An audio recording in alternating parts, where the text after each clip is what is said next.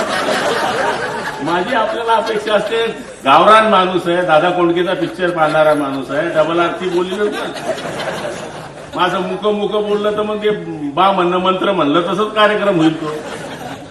मी कीर्तनकार असताना तुम्हाला सांगतो, याच्यापेक्षा 5 पट गर्दी राहिली असती ते. योगायोगाने चुकून धंद्यात आलो मी. ह्या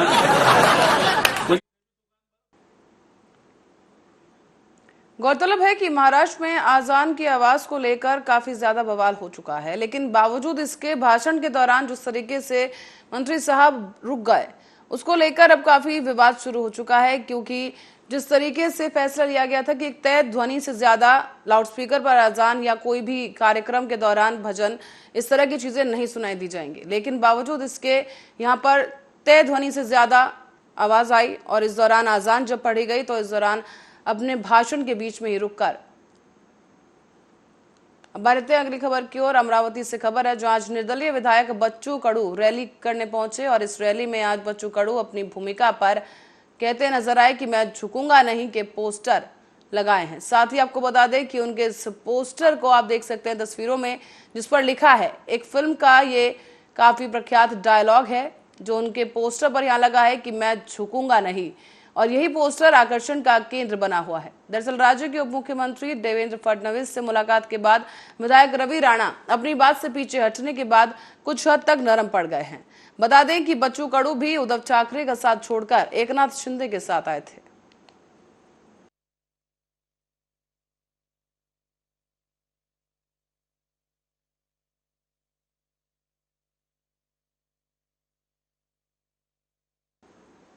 मुंबई से सटे डोंबिवली में एक बड़ा ही हैरान कर देने वाला मामला सामने आया है, जहां पर अपने ही द्वारा शिकायत की जानकारी लेने के लिए सुरेंद्र पाटिल नाम का एक व्यक्ति मानपाड़ा पुलिस स्टेशन पहुंचता है। व्यक्ति पुलिस स्टेशन के अंदर ही पुलिस अधिकारी की कुर्सी पर बैठकर सोशल मीडिया के लिए रील वीडियो बनाता है। इतना ही नहीं बल्कि पुलिस स्टेशन के बाहर जाकर परिसर में ही हाथ में गन लेकर अपने दोस्तों के साथ डांस करते हुए एक और रील बनाई। इस वीडियो के वायरल होने के बाद अब पुलिस सवालों के घेरे में आ चुकी है। तस्वीरों में आप देख सकते हैं ये शख्स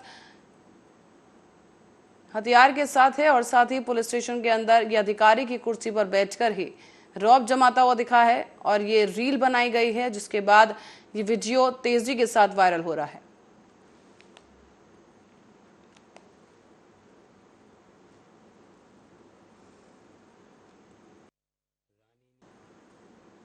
और सोलापुर के कंबर तालाब में युवती का शव मिलने से सनसनी फैल गई है। पुलिस नायक माड़े का एक युवती का शव तालाब में मिला और उपचार के लिए उसे पास के सरकारी अस्पताल में भर्ती कराया गया, जहां डॉक्टरों ने उसे मृत घोषित कर दिया। शुरुआती जांच में पता चला है कि ये महिला गर्भवती थी और पुलिस अब इस मामले की जांच कर रही है। जय हिंद। ये झांसी का पुतला कंबर तालाब सोलापुर, यहाँ पर एक महिला है 20-25 बरस की, अननोन, अभी तक नाम पता चला नहीं। अभी मैं अगले को फ़ोन लगाया था कि वो खड्डे में कोई तो नाते है बोल के, हमारे माड़े साहब अभी बता दिए मेरे को कि खड्डे में की एक औरत गई बोल के सुनने में आया था बोल के, तो वो हिसाब से अभी उसके नाते को भी ट्रेस कर रहे। ऐसा ही घटना घटते रहेंगे तो बहुत मुसीबत आ जाएंगी। जैसा कि घरों में हैंगिंग, सुसाइड का नाम हैंगिंग, ड्राउनिंग या रेलवे कटिंग, आज घर घर में हाई ये काम चलेला है कि इसको रोको और गोर गरीब जो भी है उसके कोई तकलीफ रहेंगी तो उसके मसले को महानगर पालिका और कोई है जिम्मेदार है वो तकलीफ दूर करेंगे। काम नहीं बोल के बेकारी में सब आज लोग परेशान हैं, उसी परेशान में और उसके घर के मसले रहते वो कौन करने लेने। बेकारी की वजह से सब एक खेल हो रहा है। अब बेकारी का मसला तो सब सरकारी जुटाना, अपन थोड़ी ठेका लिए। मुंबई की पूर्व महापौर किशोरी पेडनेकर दादर पुलिस थाने पहुंची हैं, जहां वो वर्ली के एक SRA परियोजना में गैरकानूनी तरीके से घर लेने का आरोप भाजपा पूर्व सांसद किरीट सोमैया ने उन पर लगाया। इसी मामले में उनसे पुलिस पूछताछ कर रही है और आज दूसरी बार उन्हें पूछताछ के लिए बुलाया गया है।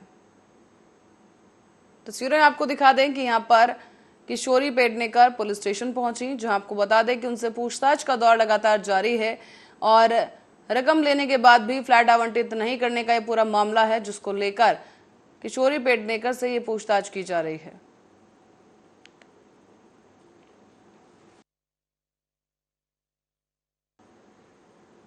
और महाराष्ट्र के पंढरपुर से बड़ी खबर सामने आ रही है, जो आपको बताते चलें कि महाराष्ट्र के पंढरपुर में श्रद्धालुओं पर एक कार चढ़ गई है। एक बड़ी दुर्घटना की खबर आपको बता रहे हैं महाराष्ट्र में, जहां पर श्रद्धालुओं पर ये कार चढ़ी है, जिसकी तस्वीरें भी हम आपको दिखाते चलें कि यहाँ पर 7 लोगों की मौके पर ही मौत हो गई, जबकि 6 लोग घायल बताए गए। सभी श्रद्धालु पंढरपुर में दर्शन के लिए जा रहे थे जिस दौरान ये हादसा हुआ। साथ ही कार के ड्राइवर को पुलिस ने रंगे हाथों गिरफ्तार कर लिया है। बताया जा रहा है कि कार ड्राइवर अनियंत्रित होकर इसने कार कुछ श्रद्धालुओं पर चढ़ा दी, जिसकी वजह से 7 श्रद्धालुओं की मौत हो गई और 6 लोग गंभीर रूप से घायल बताए गए।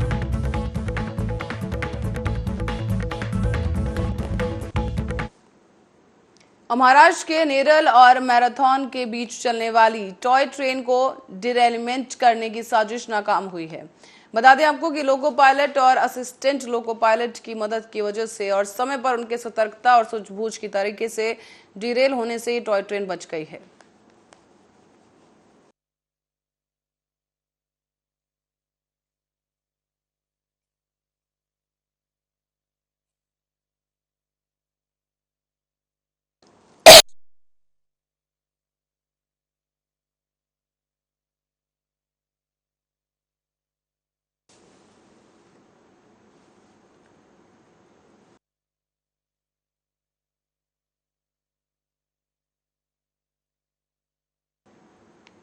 और महाराष्ट्र के नेताओं को समाजवादी पार्टी नेता रहे मुलायम सिंह यादव पर कुछ ज्यादा ही प्यार छलक रहा है। महाराष्ट्र कांग्रेस के कार्याध्यक्ष और पूर्व मंत्री नसीम खान ने मुलायम सिंह यादव को भारत रत्न देने की मांग उठा दी है। बता दें आपको कि मुलायम सिंह यादव को भारत रत्न देने के लिए उन्होंने प्रधानमंत्री और राष्ट्रपति को ये पत्र लिखा है। तस्वीरों में हम आपको ये पत्र दिखा रहे हैं, जहां पर ये पत्र लिखा गया और मुलायम सिंह यादव पर कांग्रेसियों का जो ये कदम उठाया गया है वो दिखाई दे रहा है, जहां पर मांग की गई है कि मुलायम सिंह यादव के नाम भारत रत्न का पुरस्कार किया जाना चाहिए।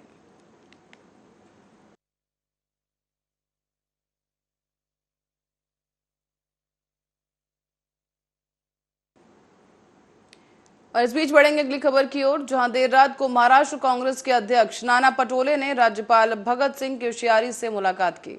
इस दौरान उन्होंने राज्य से जमीनी मुद्दों से महामहिम को अवगत कराया है।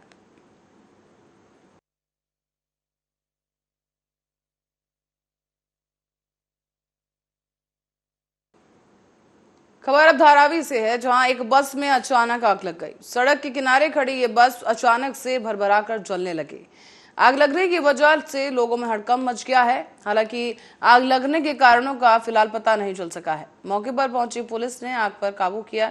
हालांकि इस हादसे में किसी के हताहत होने की खबर नहीं है। तस्वीरों में पर देखा जा सकता है कि आग काफी ज्यादा भीषण थी और इस खड़ी बस में अचानक से आग लगने से इलाके में हड़कंप का माहौल है।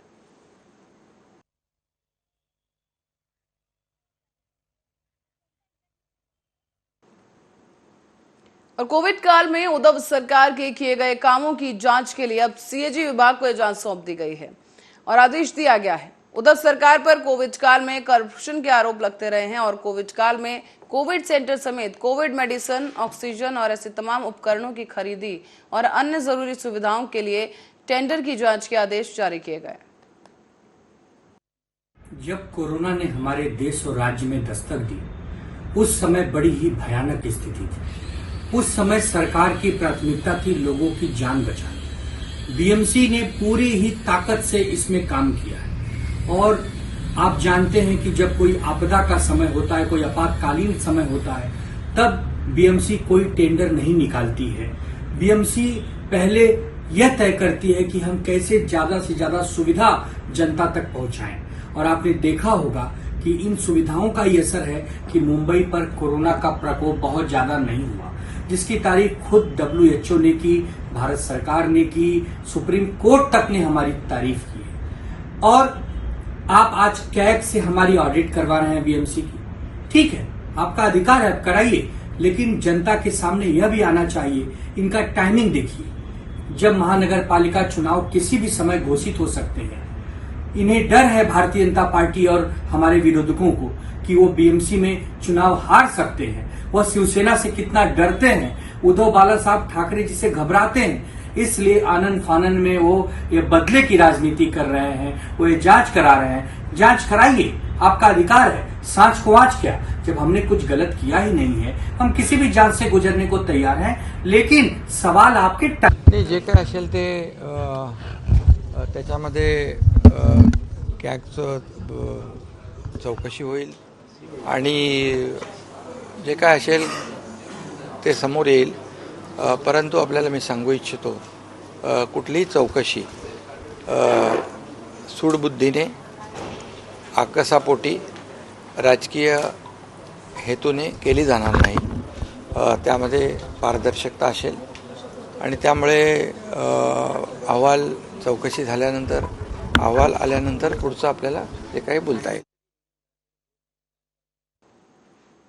महाराष्ट्र के बीड़ में जल जीवन मिशन योजना में भ्रष्टाचार में शामिल आरोपियों की गिरफ्तारी करने को लेकर मांग उठाई जा रही है और इसी के तहत सामाजिक कार्यकर्ताओं ने जिलाधिकारी कार्यालय के बाहर मशाल आंदोलन आयोजित किया।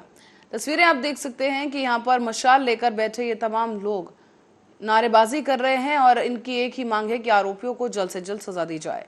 बता दें आपको कि जल जीवन मिशन योजना के तहत बड़े पैमाने पर भ्रष्टाचार की जानकारी सामने आई है। इसी बात से नाराज होकर कई समाज सेवकों ने भ्रष्टाचारियों को गिरफ्तार करने की मांग को लेकर जिलाधिकारी कार्यालय के बाहर आंदोलन किया है।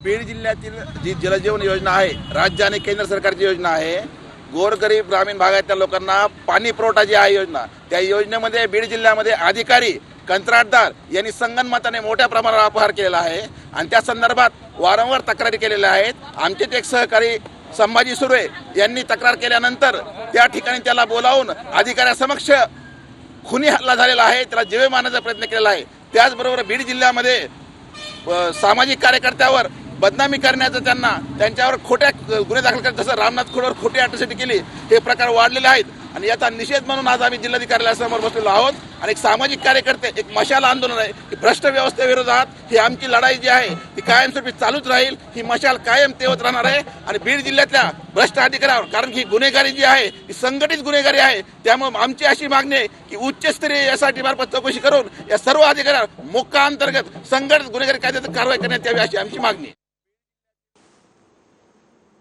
यहीं भारतीय जनता पार्टी के मुंबई अध्यक्ष आशीष शेलार ने उद्धव ठाकरे पर आरोप लगा दिए हैं, जिसके बाद राजनीतिक गलियारों में विवाद शुरू हो गया।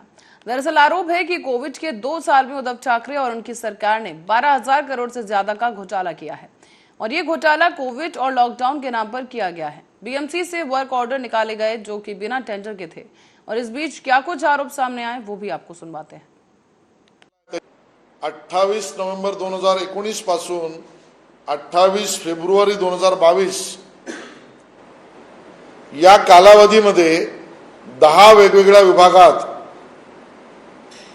जवळजवळ 12,013 कोटी रुपयाची जी कंत्राटं दिली गेली त्या संबंधातला गफला आहे, त्याच्यातली तक्रार आहे। बरं, प्रकरण कुठली आहेत? जनतेला आवश्यक आहे म्हणून घेतलेला भूखंड त्या अजमेरा बिल्डरला ॲक्विजिशन मध्ये पैसे दिले किती? 339 कोटी रुपये। पण त्या अजमेरा बिल्डरने तो भूखंड विकत कितीला घेतला? 2-2.5 कोटी रुपयाला। म्हणजे एका बाजूला 2.5 कोटीत विकत घ्यायचं आणि महानगरपालिकेने तोच भूखंड 339 कोटीला घ्यायचा। हे भूखंडाचं श्रीखंड चौकशी याची होणार आहे। 4 पुलांची बांधकामे याच काळात झाली, पूल 4 आणि खर्च 1,496 कोटी रुपये। अमर्याद खर्च। कोरोनाच्या काळामध्ये विविध रुग्णालयात म्हणजे सेंट्रली मध्यवर्ती भागातून काही खरेदी होते ती वेगळी, रुग्णालयात आवश्यकता दाखवून खरेदी झाली ती जवळजवळ 904 कोटीची। म्हणजे जसं मी मगाशी सांगितलं की या काळात 3,538 कोटी मध्यवर्ती खरेदी, 904 कोटी रुग्णालयातला खरेदी, म्हणजे जवळजवळ 4-4.5 हजार कोटी रुपये कंत्राटदार बोगस, कंपन्या बोगस, एकच परिवार, जवळचे लोक। इस खबर के साथ ही बुलेटिन में फिलहाल के लिए इतना ही। देश और दुनिया की तमाम खबरों के लिए देखते रहिए आर्या।